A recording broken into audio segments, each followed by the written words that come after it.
بسم اللہ الرحمن الرحیم۔ السلام علیکم۔ مزمل وائس آفیشل میں خوش آمدید۔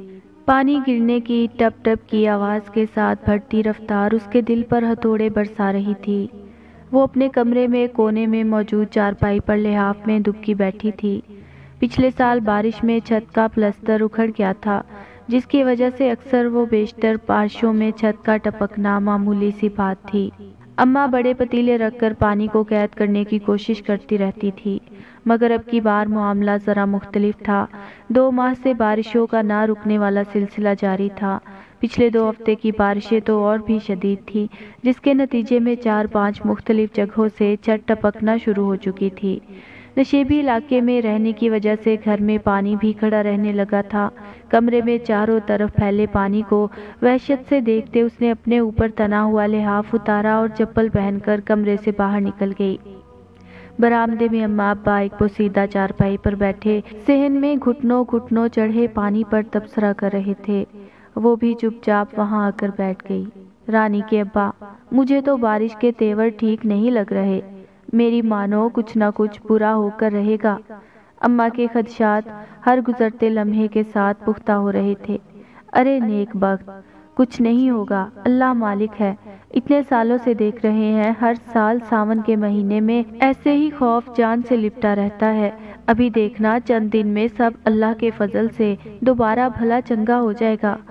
ابھی اماں کچھ کہنے کے لیے لب کھولنے ہی والی تھی کہ مسجد کے اسپیکر پر امام صاحب کی آواز گونجنے لگی: گاؤں والوں، اہم اعلان سنو، جلدی جلدی ضروری سامان باندھ کر کسی اونچی جگہ پر پہنچ جاؤ۔ دریا کا بند ٹوٹ گیا ہے اور پانی کے ریلے سیلابی شکل میں بہت جلد گاؤں میں پہنچنے والے ہیں۔ امام صاحب نے 2-3 دفعہ اپنی بات دہرائی۔ اماں تو جیسے اعلان سنتے ہی بدحواس ہو گئی تھی۔ ابا بھی بوکھلائے اماں کو تسلیاں دیتے سامان سمیٹنے لگے۔ اس نے بھی اپنی تمام اسناد اور ضروری دستاویزات سمیٹ کر موٹے کپڑوں اور شاپروں میں لپیٹی۔ نوشین کو سوتے سے اٹھایا۔ آٹے اور گھی کے بڑے کنستر کے ساتھ کھانے پینے کا مزید کچھ سامان بھی ابا نے اٹھا کر 2 چھتی پر پہنچایا۔ اماں کو کچھ سمجھ نہیں آ رہا تھا کہ کیا چھوڑیں اور کیا ساتھ لیں۔ سامان سمیٹتے ہوئے گنکھیوں سے اماں کی نظر رانی کے جہیز والی پیٹی کی طرف تھی۔ کس صعوبتوں سے انہوں نے یہ تھوڑا سا سامان اپنی بیٹی کی شادی کے لیے جوڑا تھا۔ 2 کمروں کا یہ چھوٹا سا مکان ان کی کل کائنات تھا اور اس میں موجود ہر چیز اچھے وقتوں کی نشانی، جو ابا نے اپنی تنخواہ سے پیسے بچا بچا کر بنائی تھی۔ اب تو نہ ابا کی نوکری تھی اور نہ اتنی صحت۔ اب تو اگر مزید 7 سال بھی برسر نوکری گزارتے تو بھی اس مہنگائی کے دور میں اتنا سامان جوڑنا آسان نہ تھا۔ اماں، ہم کب تک کے لیے گھر چھوڑ کر جا رہے ہیں؟ روزینہ کی زبان ایسے وقت میں بھی کینچی کی طرح چل رہی تھی جس سے سب ہی کوفت کا شکار تھے۔ کہیں نہیں جا رہے ہم، بس سامان کو محفوظ رکھنے کے لیے اوپر مچان پر رکھوا رہی ہوں، اماں نے جھنجھلا کر جواب دیتے ہوئے اسٹینڈ والا پنکھا اسٹول پر چڑھی ماہین کو پکڑایا، جو پھرتی سے ہاتھ چلاتی مچان پر جگہ بنا بنا کر گھر کا ضروری سامان ترتیب سے چن رہی تھی، جس میں سلائی مشین، بستر اور گھر کا دیگر سامان شامل تھا۔ اماں، ہم سامان چھوڑ کر اپنی جان بھی تو بچا سکتے ہیں نا، تم کیوں سامان چننے میں لگی ہوئی ہو؟ روزی کی زبان میں ایک بار پھر خارش ہوئی تھی۔ کیونکہ یہ بھائی کی حق حلال کی کمائی ہے، اسے پانی میں بہنے کے لیے نہیں چھوڑ سکتے۔ اب کی دفعہ جواب لائبہ کی طرف سے آیا تھا، جو ان تینوں میں سب سے بڑی اور رانی کی ہم عمر اور دوست تھی۔ دوسرے نمبر پر ماہین تھی، وہ نوشین کی ہم عصر تھی اور اسے بھی نوشین کی طرح پڑھائی کا خبت تھا۔ روزینہ سب سے چھوٹی تھی لیکن تجسس میں سب سے آگے تھی۔ ہر بات کے متعلق جاننا اس کے لیے ضروری تھا۔ عادت سے مجبور ہونے کی وجہ سے ایسی ہنگامی صورتحال میں بھی اس کی زبان کو تالا نہیں لگ رہا تھا۔ پر اماں، بھائی خود کہاں ہے؟ آج تو صبح سے نظر نہیں آیا اور اب تو رات کا دوسرا پہر ہونے کو آیا ہے۔ شہروز کی گھڑی پہ نظر پڑتے ہی اس کے دل میں بھائی کا خیال ہوتا آیا۔ ارے فکر نہ کرو، اس سے میری بات ہو گئی ہے، بالکل خیر خیریت سے ہے، لائبہ نے جواب میں پہل کی اور اماں کو مزید کوفت سے بچایا۔ وہ پچھلے کئی گھنٹوں سے پہاڑی کی چوٹی پہ بیٹھا پانی کے اترنے کا انتظار کر رہا تھا، مگر پانی کے تیز بہاؤ نے چاروں طرف سے پہاڑی کا زمینی راستہ منقطع کر دیا تھا۔ اور وہ وہاں بے یار و مددگار بیٹھا کسی مدد کا انتظار کر رہا تھا۔ پانی اس کی پنڈلیوں تک پہنچ چکا تھا۔ اس نے خوف و ہراس کے عالم میں پاؤں اوپر اٹھا کر پالتی ماری۔ اسے یہاں پھنسے 15 گھنٹے ہو چکے تھے مگر مایوسی اس کے گرد گھیرا تنگ نہیں کر سکی تھی۔ وہ جانتا تھا کہ کچھ وقت میں پانی اتر جائے گا اور راستہ صاف ہونے کے بعد وہ گھر پہنچ جائے گا۔ اصل فکر تو اسے اپنے گھر والوں کی تھی، اپنی ماں بہنوں کی تھی، اپنے گھر کا اکیلا سرپرست، بوڑھی ماں کا واحد سہارا اور 3 بہنوں کا مان تھا۔ گھر میں آدھے دھڑ تک پانی آ چکا تھا اور مزید سامان بچانا ناگزیر ہو چکا تھا۔ اماں ابھی بھی سونت ہونت میں مصروف تھیں کہ ان کی آنکھوں کے سامنے تنکا تنکا کر کے بنایا ہوا آشیانہ پانی میں ہچکولے کھا رہا تھا۔ ایسے میں اپنی جان بچانا ہی عقل مندی کا فیصلہ تھا۔ ابا نے دروازہ کھول کر باہر جھانکا جہاں چاروں طرف پانی کے سوا کچھ بھی نہیں تھا۔ جس طرح انسانوں کو اپنی جان بچانے کا حق ہے اسی طرح جانوروں کو بھی ہے۔ یہی سوچ کر ابا نے صحن میں بندھی ایک گائے اور 2 بکریوں کی رسی کھول دی تھی اور خود اماں اور دونوں بچیوں کو لے کر گھر کی چھت پر چلے گئے۔ اپنے تمام تر ضروری سامان کے ساتھ وہ 4 افراد پہ مشتمل کنبہ اپنے گھر کی چھت پر موجود تھا۔ زمینی راستے منقطع ہونے کی وجہ سے وہ کہیں اور پناہ لینے نہیں جا سکے تھے۔ انہی کے گاؤں کے بہت سے لوگ سیلاب آنے سے پہلے ہی گاؤں سے روانہ ہو چکے تھے، لیکن ابا کے بار بار اصرار کے باوجود بھی اماں اپنی اس چھوٹی سی جنت کو چھوڑنے کے حق میں نہیں تھی۔ رانی نے اوپر آتے ہی ساتھ والے گھر میں موجود لائبہ کو آواز لگائی جو اماں اور بہنوں کے ساتھ اوپر آ چکی تھی۔ بیچ میں دیوار چھوٹی ہونے کے باعث دونوں خاندان ایک دوسرے کو دیکھ اور بات چیت کر سکتے تھے۔ دونوں کی امائیں آپس میں ایک دوسرے کو بتا رہی تھی کہ وہ کیا کیا سامان محفوظ مقام تک پہنچا چکی ہیں۔ اماں کیا میری کتابیں بھی سنبھال کر رکھتی ہیں؟ نوشین جو نیند سے جاگی تھی اسے پہلا خیال ہی اپنی کتابوں کا آیا۔ آئے ہائے یہ کیسے بھول گئی میں، اماں نے اپنا ماتھا پیٹا۔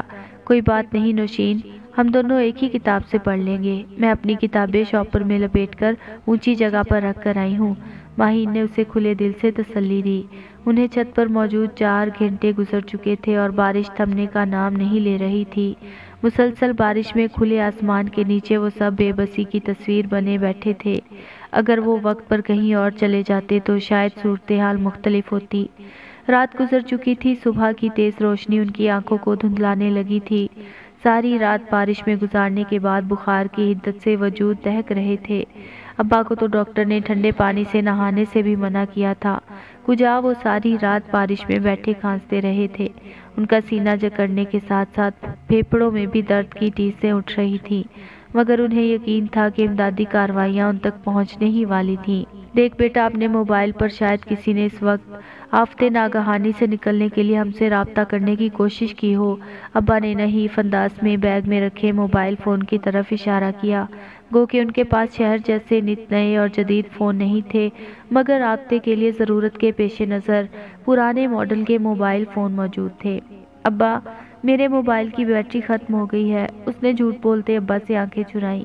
اماں، بھائی کب آئے گا؟ اب کی بار روزینہ کی آواز میں فکر مندی واضح جھلک رہی تھی۔ آ جائے گا، نظر نہیں آ رہا کتنی بارش ہے، ایسے میں کیا تیر کر آئے گا؟ پریشانی تو اماں کو بھی تھی، کیا خبر تھی کہ وہ اپنی بیٹی کو تسلیاں دے رہی تھی یا خود کو۔ وہ پہاڑی پہ بیٹھا آیت الکرسی کا ورد کر رہا تھا۔ جتنی صورتیں اسے یاد تھی سب اس نے خود پر پڑھ کر دم کر لی تھی۔ اسے یہاں پھنسے 1 دن اور رات سے زیادہ کا وقت گزر چکا تھا۔ بھوک نے اسے نڈھال کر دیا تھا، موت کا خوف اس کی آنکھوں میں صاف دکھائی دے رہا تھا۔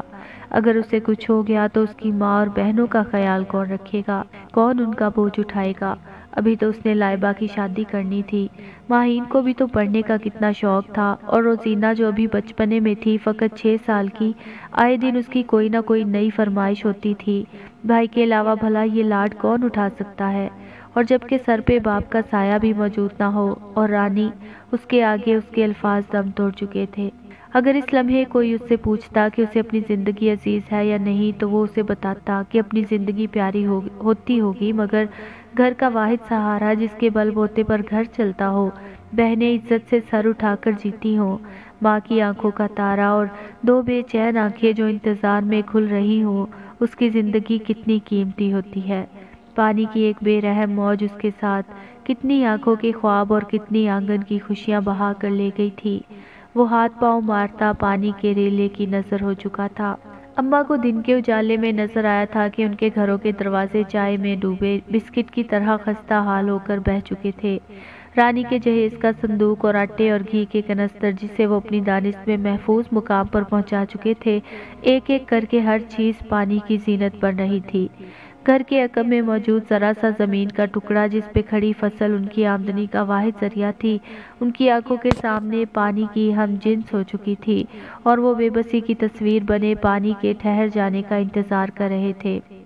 رانی کے ابا کتنی مشکل سے رانی کے جہیز کے لیے چند چیزیں جمع کی تھی، اس بدبخت سیلاب کو بھی ابھی آنا تھا۔ اماں آنسوں سے لبریز گویا تھی، جی تو چاہتا تھا کہ پھوٹ پھوٹ کر رو دیں۔ اری نیک بخت، کتنی دفعہ سمجھایا ہے ایسے اللہ کو ناراض کرنے والی باتیں نہیں کرتے۔ شکر ادا کر کے جان بچ گئی، ورنہ کتنے ہی لوگ سیلاب میں بہہ گئے ہیں۔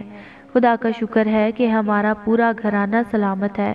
ابا نے آسمان کی طرف دیکھ کر شکر ادا کیا۔ اور نہیں تو کیا بہن، میں نے تو پہلے ہی کہا تھا کہ ہمیں جہیز نہیں چاہیے۔ ارے میرا بیٹا بہت غیرت مند ہے، خود کما کر ہر چیز لا کر دے گا، کئی چیز کی کمی نہیں ہوگی میری بچی کو۔ بس یہ بارشیں رک جائے تو سب سے پہلے رانی اور شہروز کی شادی کی تاریخ پکی کریں گے۔